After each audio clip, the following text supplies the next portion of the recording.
দেখেন কুমিল্লার অবস্থা খুবই খারাপ হয়ে গেছে। আপনারা যারা বিভিন্ন জেলা থেকে দেখতেছেন, আপনারা দয়া করে আমাদের জন্য দোয়া করবেন। আসলে এখানে আপনাদের দোয়া এবং আল্লাহর রহমত ছাড়া কোনো কিছুই হবে না, কারণ এখানে এই পানি ঠেকানোর মতো কারো সাধ্য নাই। এত পরিমাণ পানি আসতেছে, ঘর বাড়ি সব কিছু ডুবে যাচ্ছে। বিশেষ করে যেগুলো একটু নিচু জায়গা, ওইগুলোর ঘরগুলো পুরোপুরি ডুবে গেছে। আর যেগুলো একটু উঁচু জায়গায়, ওইখানে এখন আপাতত মানুষ আশ্রয় নিচ্ছে। তবে খুবই আতঙ্কের মধ্যে আছে যারা বাঁধের মধ্যে আশ্রয় নিচ্ছে। যেই পানির স্রোত দেখা যাচ্ছে, এত পানির স্রোতের মধ্যে আসলে বাঁধগুলো যদি ভেঙে যায় তাহলে কোনোভাবেই টিকে থাকা সম্ভব না। পানি যদি নর্মাল থাকতো, পানি বেড়ে বেড়ে যদি স্রোত না থাকতো, তাহলে কিন্তু বাঁধগুলো সুরক্ষিত থাকতো। কিন্তু এখন যে অবস্থা দেখা যাচ্ছে, বাঁধগুলো সুরক্ষা থাকার অবস্থা নেই, কারণ পানির স্রোত প্রচুর।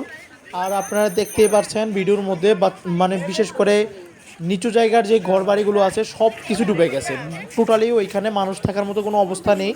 আল্লাহ জানে ঘরের ভিতরে যদি কোনো বাচ্চা কাচ্চা থাকে তাদের কি অবস্থা। দেখেন বাঁধের এই পাশে এখনও পানি ঢুকে নাই, মানুষ এখনও পানি ঢুকে নাই বিদায় একটু সুরক্ষিত আছে। তবে সবাই খুবই আতঙ্কিত কখন এই বাঁধটি ভেঙে যায়।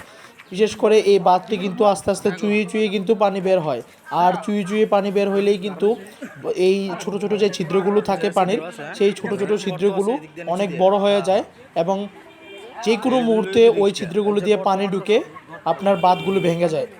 দেখেন কি পরিমাণ পানি ঢুকতেছে, বলার মতো না। আসলে আপনারা না, মানে নিজের চোখে না দেখলে বুঝতে পারবেন না যে পানির এত স্রোত। আর আমাদের কুমিল্লাবাসীর জন্য এটি কিন্তু একবারে সম্পূর্ণ নতুন। আমরা গত 30 বছরে এই ধরনের বন্যার সম্মুখীন হই নাই।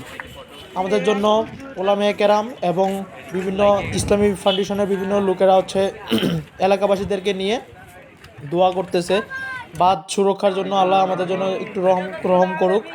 দেখেন হুজুরা আমাদের জন্য দোয়া করতেছে, সকলের জন্য দোয়া করতেছে। আপনারাও আমাদের জন্য দোয়া করবেন।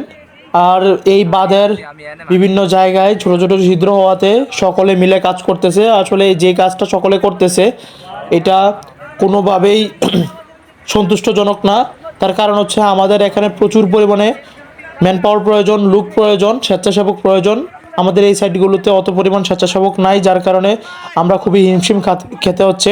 দেখেন, আর যেইগুলো হচ্ছে একটু উঁচু জায়গা আছে, সকলে হচ্ছে উঁচু জায়গার দিকে বের হচ্ছে। সকলে তার ফ্যামিলির যে যাকে আছে সবাইকে নিয়ে উঁচু জায়গার দিকে বের হয়ে গেছে। এবং বিশেষ করে বাচ্চা কাচ্চাগুলোকে সবাই সবার আত্মীয় স্বজনের বাড়িতে যেখানে পানি ওঠে নাই ওইখানে পাঠিয়ে দিচ্ছে। আমরা একটি ট্রাক নিয়ে আসছি। এই ট্রাকে হচ্ছে আমরা চেষ্টা করতেছি ছোট বাচ্চাগুলোকে উঠিয়ে নিতে, কেননা এই ছোট বাচ্চাগুলোকে নিয়ে এই পানি ভেঙে রাস্তা পর্যন্ত বা উঁচু জায়গা পর্যন্ত যাওয়াটা অনেক কষ্ট হয়ে যায়। আর এই ট্রাকটি দিয়ে আমরা এই কাজটি করতেছি, যতটুকু পারতেছি এটুকু করতেছি। এটা আসলে আমাদের নৈতিক দায়িত্ব বিদায় এই কাজটি করতেছি। আপনাদের কাছে একটি আবেদন, আপনারা যারা যে কোনো জেলা থেকে দেখতেছেন, আপনারা অবশ্যই আমাদের জন্য দোয়া করবেন। আল্লাহ তাআলা যেন আমাদেরকে খুব দ্রুত এই বন্যা নামক পরীক্ষা থেকে আমাদেরকে রেহাই দেয়। আর আপনারা যারা কুমিল্লার আশেপাশে আছেন, আপনারা সবাই আমাদের কুমিল্লার এই বাঁধগুলো রক্ষায় এবং যেখানে যেখানে পানিবন্দী হয়ে গেছে মানুষ, অর্থাৎ এখন তো আর পানিবন্দী কোনো শব্দ নেই, এখন সবাই পানির নিচে ডুবে গেছে। পানিবন্দী হলে তো মানুষ পানির জন্য বের হইতে পারতো না, কিন্তু এখন তো পানির জন্য মানুষ ওইখানে থাকতেই পারতেছে না, সবাই পানির নিচেই পড়ে গেছে। আপনারা যার কাছে যা কিছু আছে, বিশেষ করে আপনাদের কাছে যদি স্পিড বোট বা হচ্ছে লাইটার, ছোট লাইটার থাকে, আপনারা এগুলো নিয়ে আমাদের জন্য সহযোগিতা এগিয়ে আসতে পারেন।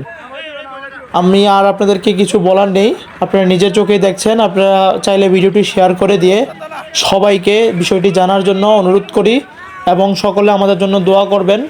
যত বেশি শেয়ার করবেন ইনশাল্লাহ আশা করি তত বেশি মানুষ আমাদেরকে এই সময়ে কার কোন সময়ে কোন বাসনা তৈরি হয়, কে কখন কয়টা স্পিড বোট পাঠায় দেয় এটা বলা যায় না। আপনারা দয়া করে এই সহযোগিতাটা আমাদের জন্য করবেন।